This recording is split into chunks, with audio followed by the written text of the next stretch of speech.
Greetings, children of the internet. I am Zazibar. And today is an important day for me for two reasons. First and foremost, today is the first day of summer vacation! No more school! Yes! Well, at least for this year. One more year and then I'm done. But, so, no more school for a while, so I can post videos rather regularly now, hopefully. Since I've got a whole lot of time opening up. But, of course, I have other things that come with summer, but, mostly I should have a lot more time on my hands and be able to post more videos. Which means more out-of-series reviews like this one, where I just review a random thing. Which I don't do that often anymore. Usually things are ZGC or something else. But today I'm here to do a movie review. And the second reason today is kind of important is because I finally got to see Men in Black 3 in theaters, which is the movie I'm going to be reviewing today. But before we get into the review, I just wanted to say that we'll kind of establish how I feel about the Men in Black franchise. As far as I know, I don't think I've ever done a video relating to or where I mentioned Men in Black. So I don't think you guys will know how I feel about the franchise and or you know, basically just how I feel about it and if I have any connection to it at all. Which I do. Men in Black is one of those franchises that I was a huge fan of as a kid. I used to watch it all the time on TV. The first two movies on TV, on VHS, stuff like that. I have both the first and second film on VHS. And then I also watched the animated series, which was done by the same people who did Godzilla the series. So it was late 90s kind of thing, 98 probably. So the same year as Godzilla the series. And the Roland Emmerich movie. So it was kind of in that time span, and I was watching it on Fox Kids. So I do have, I don't want to say nostalgia, but I have a connection to the series. When I was a kid, I wasn't obsessed with Men in Black, but I was a fan of it.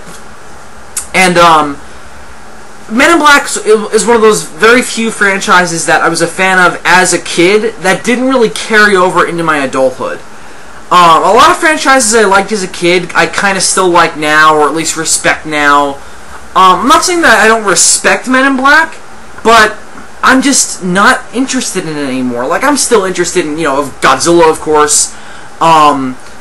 Even stuff like Power Rangers, stuff like Dragon Ball Z, stuff like that.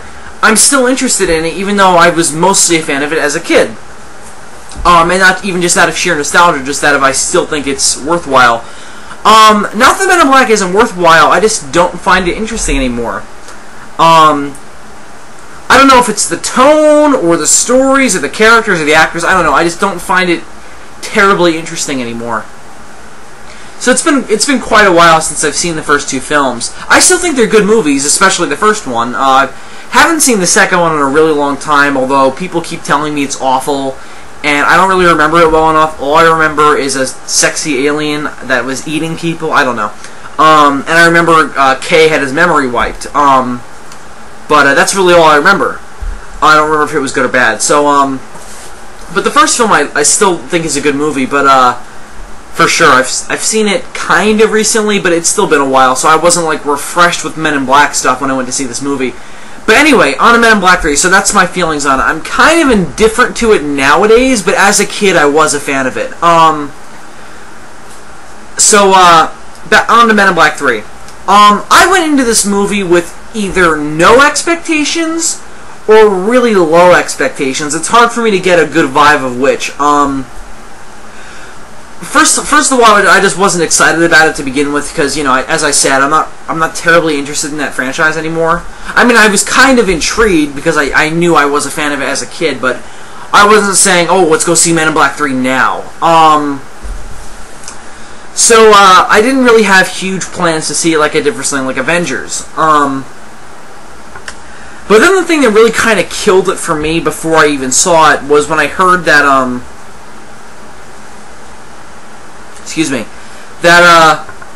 they were going to start primary shooting without a finished script. I don't know why, but they wanted to put the movie into production before they even had a finished script. Most people will tell you that's a bad idea and usually results in a mess of a movie. The Wolfman. I mean, also compounding it is that it's a late sequel, which we've been seeing a lot of lately, with movies like Superman Returns, Indiana Jones and the Kingdom of the Crystal Skull, even though I like that movie a lot better than other people, and, you know, such things as that. But, you know, then we come to Men in Black 3, and I thought that it was going to be either awful or just mediocre. So I didn't have any plan. At this point, I didn't have any plans to see it. You know, if you would have walked up to me a couple weeks ago, I would have said I wasn't going to see it. But then today comes around. It's the first day of summer vacation, and you know, I'm just chilling out, thinking of stuff to do, and I'm hanging out with a friend, and we decided to go see a movie. And you know, what else is in theaters except Men in Black 3 that I haven't seen already? I saw, you know, Avengers. I saw Prometheus. That's really all I'm interested in. But and then, you know, Men in Black 3. So we went to see it, and I was kind of indifferent to it. Like I was just looking to be entertained, and for something on the screen to provide that for me. Didn't really matter what it was.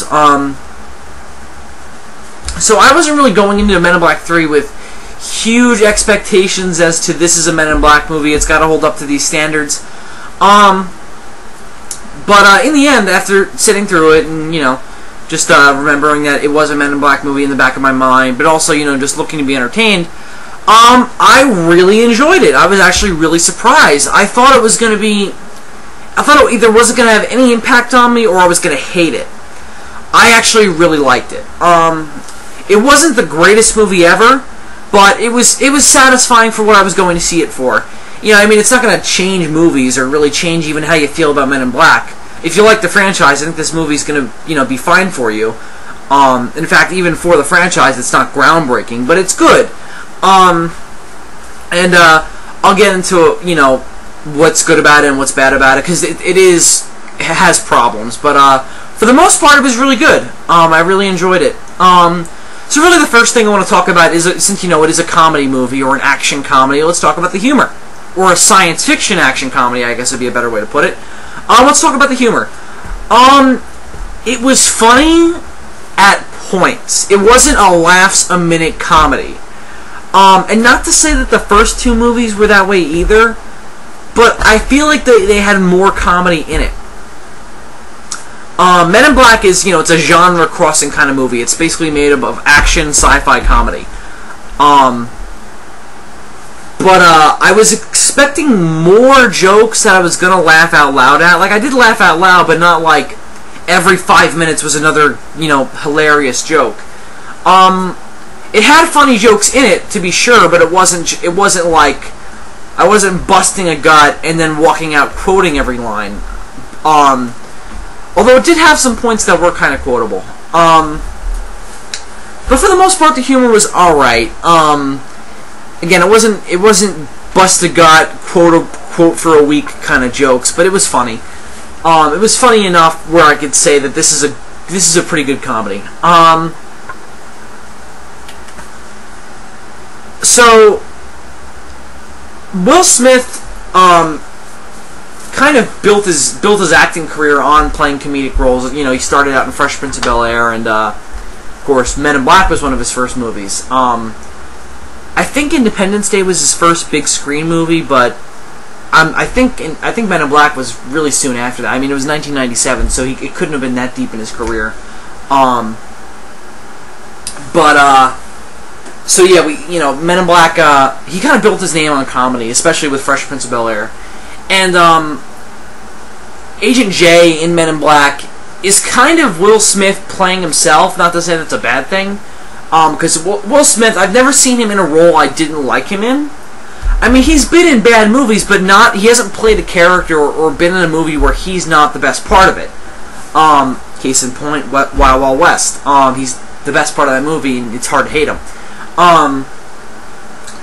But in this, I felt like he, after going through all these movies that have been really good, have acquired critical praise, you know, like Pursuit of Happiness and, you know, such things as that. I, Robot, even though in that I felt like he was playing the same person he always plays.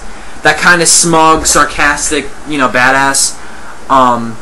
Which I feel like he kind of built with Independence Day, but also with Fresh Prince of Bel-Air, even though maybe not the badass thing, but definitely with Independence Day. I felt like this was a callback to that, but again, I also just felt like he was playing himself.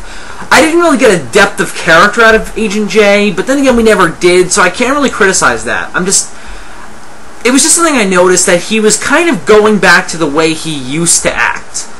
Which I suppose is a good thing, but I don't know, maybe it leaves a little bit to be desired out of someone who's been through all this acting experience now and is going back to an old role.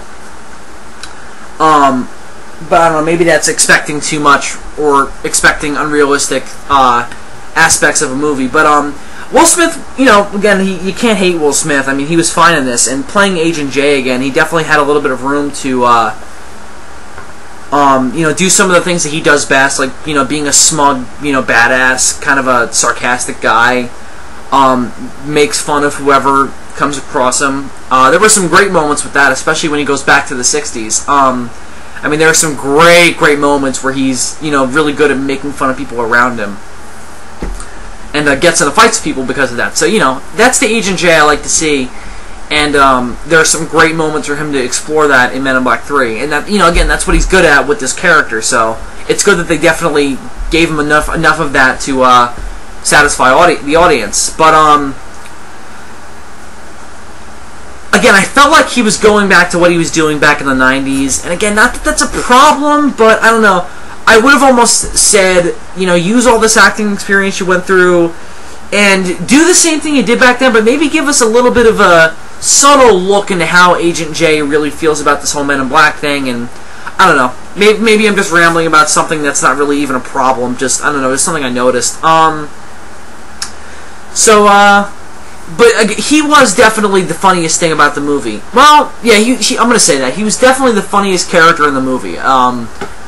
Which is, I guess you could say, is per usual, but, you know, it's Will Smith. I mean, he combines both funny and badass, so you can't hate him. So he definitely succeeded at that in this movie. But one problem I had with his character, I'll get into some of the bad stuff as I go through the things I liked, I guess. One problem I had with his character is that he felt kind of superfluous once we got into the end. Like, when we found out what the ultimate climax was going to be, he felt a little bit superfluous. I don't want to even say that he was. I think he was integral to the plot and the fact that the ultimate conclusion, he had to be there. But at some points he just felt like he was there because he's the central actor. Like, I feel like the movie could give the same have the same scenes and have the same impact without him. And I hate to say that because, again, he's the best part about the movie, but I feel like there were parts where his character almost felt superfluous, like he was just there. But again, I guess that's kind of going to come with sending someone back to something that's already happened, but it still felt strange. So I guess that's kind of a problem. Tommy Lee Jones, and I guess Agent K in general, since he's played by two different actors. Tommy Lee Jones isn't in this a lot, since, again, he's only in the beginning and the end, otherwise the rest takes place in the past, where he's played by a different actor. But in the beginning and in the end, Tommy Lee Jones perfectly goes back to Agent K. He completely masters that old, craggy Men in Black agent, and he brings it right back, and just, you know, nothing's required to change it. He just brings it back and shows us why we thought it was awesome. So not really a lot to say about Tommy Lee Jones, except he did what he usually does with Agent K, and that's awesome. So now we're on to Josh Brolin, who has quite the shoes to fill with what Tommy Lee Jones was doing. Josh Brolin plays the younger Agent K back in the 60s, where Agent J goes back to save K from being assassinated in the past, so you know he can do the things he needs to do in the future. Although I do have one big problem that I'll get to in a minute. But hopefully it's not a spoiler. Even though I'll talk about it as vaguely as I can. But anyway, Josh Brolin completely nails the character. He really does feel like a young Agent K. And not to say that he was just Tommy Lee Jones' character but younger, but what really got him going for me was the fact that he was Agent K younger, but you could tell in spirit he was also younger. Like, he was more charismatic. He smiles. He does things that are a little outgoing. he's not that conservative, craggy character yet, and that's really what he nails it as. Like, he's not a 29-year-old, he's not a 60-year-old in a 29-year-old's body, which I was kind of fearing. You know, Josh Brolin brings something to the table here that's not just Tommy Lee Jones as a 29-year-old. He's that character as a 29-year-old, which is really, really good, and it shows that Josh Brolin was perfect for this role. And the writing of that character is also very strong. Like, it feels like that character, but before some kind of big event happens that changes him. Which from what I could tell happens in this movie, the thing that changes him. So now on to, you know, Josh Brolin was great, perfect for this role. Now on to the villain. The villain was a guy named oh man. Oh man. I just completely forgot his name. Boris the Animal, that's it. Okay, I apologize for that. I totally forgot his name. His name's Boris the Animal. And he has a deep-rooted hatred for Agent K, which kind of per usual for these movies at this point. For K to have something that happened in his past that comes back to bite him, and, you know, Will Smith has to deal with it. It works fine here. I mean, I totally bought his motivations, but it was still a little bit like, I feel like we've kind of been here before, especially with Men in Black 2. Yeah, I definitely felt like we've kind of been here before, but I really liked Boris as a villain. He looked really scary. I would definitely say that he's been the best. He was definitely better than the Men in Black 2 villain, but I'd say he was easily just as good as the original cockroach guy from Men in Black 1. So I really liked him. I totally bought his motivations. He was kind of a mock sophisticate, I guess I call him. He talked with a British accent, but he was also kind of an animal on the inside. But he was kind of faking that he was a little more sophisticated than the Men in Black agents, but really he ultimately wasn't. So I really liked that about him. He kind of reminded me of Gene Hackman's Lex Luthor in that regard. And he was also really funny, especially in a couple scenes. Easily his funniest scene is where he talks to his younger self, because that's just hysterical. I don't really have any problems with him. I really liked him as a villain. I really don't have any problems with the villain. I really liked him. So now on to the plot. The plot was a kind of a cliche kind of plot at this point, not for Men in Black, but for movies in general. Oh, we're gonna go back in time and change something and have a romp in the past, and it's kind of per usual at this point for franchises to do this. It's kind of strange that this is the third movie in a franchise since it goes back in time, and so did Teenage Mutant Ninja Turtles 3. That also went back in time. This is definitely better than that, but I don't know, I just realized that. So apparently third movies do it a lot. There are other examples, I think, too, but I'm not gonna. I can't think of any on the top of my head. So the plot was good, but if not a little cliched. The time travel was fine. I thought it was kind of. I thought the intensity of the time travel was good. I could definitely see why they wanted this in 3D, even though I didn't see it in 3D and didn't see the use for it, except in the time travel scenes. Not that it would have been good, but I'm just saying I could have seen where it needed to be there.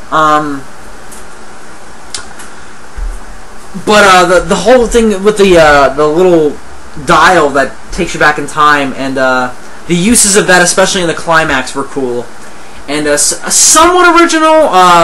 Although I liked why it was called time jumping. That was a cool scene where he was talking about the time jumping and why it was called that. You know, stuff like that. It was funny and cool.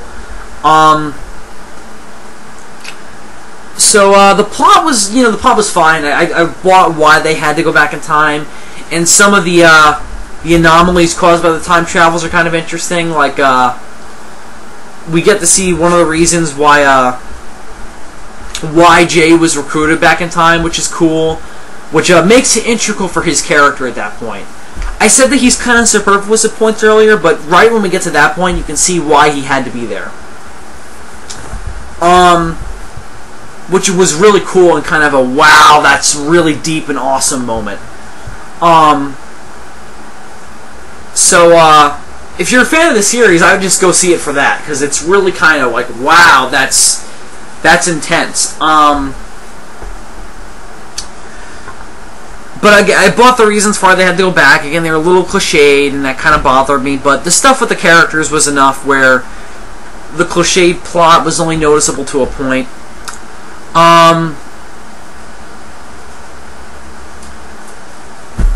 Not really much else to say, except that going back to the 60s was interesting. We got to see some people who were aliens that were cool, that I didn't expect to see, and then we found out they're aliens, or Men in Black agents, which is cool.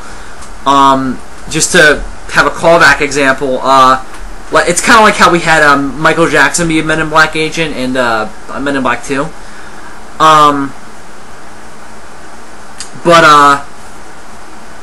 This had a lot of moments like that too, and it was kind of almost funnier because they were people back then. Like, I'll spoil one, just because I want to give an example. We find out that Mick Jagger was an alien, which is cool, and we see him. We get references to a bunch of others who could have potentially been aliens back in the 60s. Given the year they go back, I like the use of the moon landing, 69. I think it's really interesting, and it's not. It's definitely not an accident that it's there, and the fact that in the opening scenes of the movie we have Boris escaping from a lunar base. I don't think that's an accident. Overall, it's really funny, and it's kind of a full circle thing for the movie itself. So that was definitely clever. Not really much else to say. Oh yes, there's one more thing I want to say. The special effects, everything that was CG was really noticeable CG. Like the first two movies did not have good CG at all. Like you could tell it was CG, but this is 2012, man. This is a movie in 3D. Come on, step it up a little bit. I get it that it's supposed to look a little cartoony for the tone it's going for. It's just too much. It doesn't work. The noticeable CG really gets in the way, especially during the action scenes. Which the action scenes are pretty good, but excuse me, but the CG really gets in the way. Not much else I wanted to talk about, except that I definitely enjoyed it. It wasn't a groundbreaking film experience, but if you're looking for a good time at the movies, I say give it a shot. It's especially if you're into the Men in Black franchise, I say go for it. But it didn't require profuse knowledge of the first two films. But if you're familiar with it, it'll definitely help. But it's not 100% necessary to go see this one. But I do recommend you see the first two films, since the first one's a great movie. Skip 2. Nothing in that was brought up in this, but the first one definitely. So thank you very much for listening. I'm gonna give Men in Black a 3 out of Men in Black 3 a 3 out of 5. Thank you very much for listening, and I'll see you all soon. Zazubar out.